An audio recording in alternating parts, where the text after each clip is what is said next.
la situation de la Réunion au début du 19e siècle est celle d'une île sans port. Donc elle utilise à ce moment-là, en fait, pour charger et décharger les navires, des rades foraines, donc ouvertes au vent.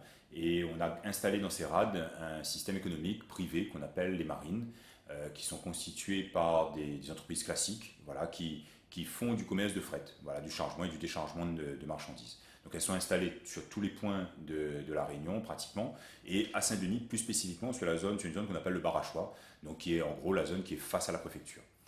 De cette zone-là, en fait, on a installé, selon les périodes, 7 à 8 ponts, et vers 1860, un nouveau propriétaire demande l'installation d'une nouvelle marine, qui deviendra la marine Richard, donc sur la zone dite du Butor.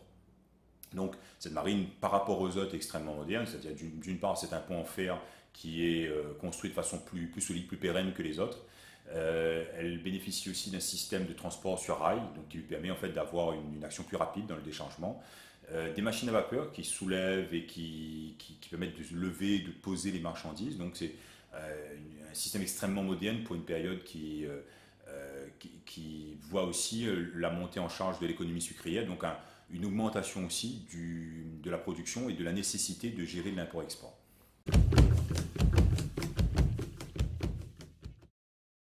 L'archéologie, c'est la science qui permet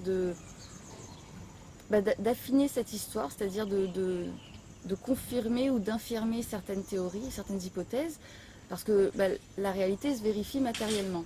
Et l'archéologie apporte cet outil qui permet de vérifier matériellement, dans le sol, ce qui s'est passé, en sortant des récits écrits par l'homme, qui parfois sont extrêmement justes et parfois peuvent être subjectifs, on va dire. Par exemple, on a pas mal de plans anciens qui évoquent des monuments, des constructions par exemple au XVIIIe siècle, et on se rend compte que c'est des plans projetés.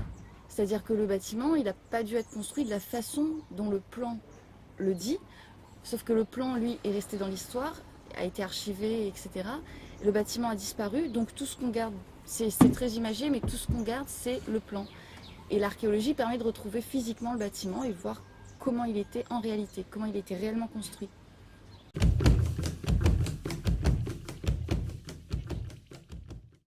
Alors cette opération-là, elle était particulière parce qu'il a fallu intégrer tout simplement les gens qui habitaient à côté.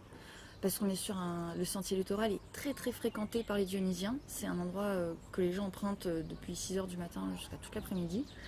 Et il y a aussi le quartier Patate-à-Durand et le quartier du Butor à côté, avec des gens qui ont connu le lieu. Je veux dire, les pêcheurs qui ont connu ça étant enfants, c'est très important de les impliquer. Donc on ne pouvait pas faire un chantier opaque et fermé parce que ça nous aurait en plus pénalisé de ne pas avoir toute cette information, cette mémoire collective qui nous a beaucoup aidé.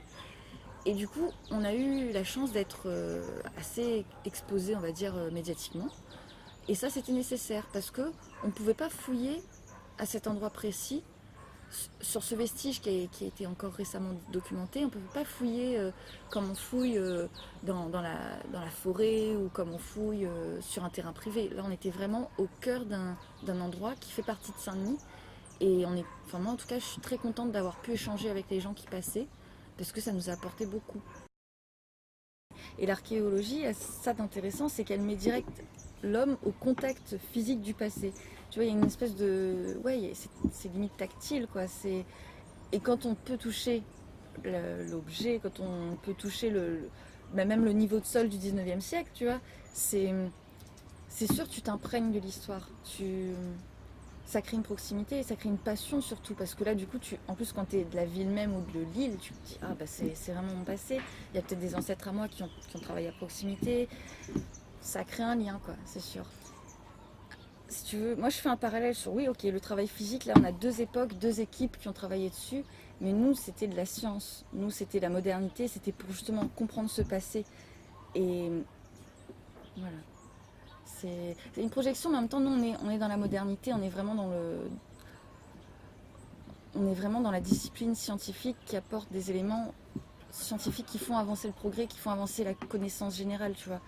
Et pour avoir cette avancée, il faut utiliser les mêmes méthodes qu'à l'époque, c'est-à-dire travailler au soleil, travailler dur, soulever les cailloux et gratter la terre. Mais ouais, il y a un parallèle. Mais nous, on fait plus pour que les générations futures elles aient de quoi nourrir leur cerveau, quoi.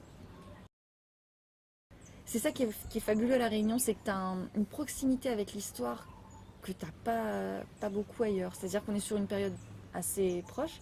Et quand tu as le pêcheur du Butor qui nous a dit que oui, il avait connu le Murla quand il était petit, qu'il y avait un gros organo, on attachait les bateaux dessus, et que dans sa mémoire d'enfant, le mur faisait plus de 3 mètres, et que c'était vraiment là, bah c'est comme parler, enfin je sais pas comment dire, c'est parler à quelqu'un qui a connu un pan de l'histoire avant qu'il soit détruit. Et ça c'est, bah, je sais pas, t'imagines l'égyptologue qui peut parler avec même Carter ou même avec un pharaon, bah là tu vas le lire quoi, c'est vraiment, c'est une double proximité avec l'histoire. Et heureusement, les gens sont impliqués dans leur culture, dans la connaissance de leur histoire, et ça, c'est génial. Ça, c'est ce qu'il y a de mieux, quoi. Voilà. Cette marine, en fait, elle va fonctionner jusqu'à autour des années 1890. Là, en fait, on est dans une nouvelle séquence en fait, de l'histoire de la Réunion où le gouverneur, en fait, prend acte de l'échec commercial du port de la Pointe des Galets et va décider, en fait, pour finalement créer cette rentabilité commerciale, de fermer les marines de la Réunion progressivement et utiliser le chemin de fer pour créer une centralisation commerciale sur le port de la Pointe des Galets.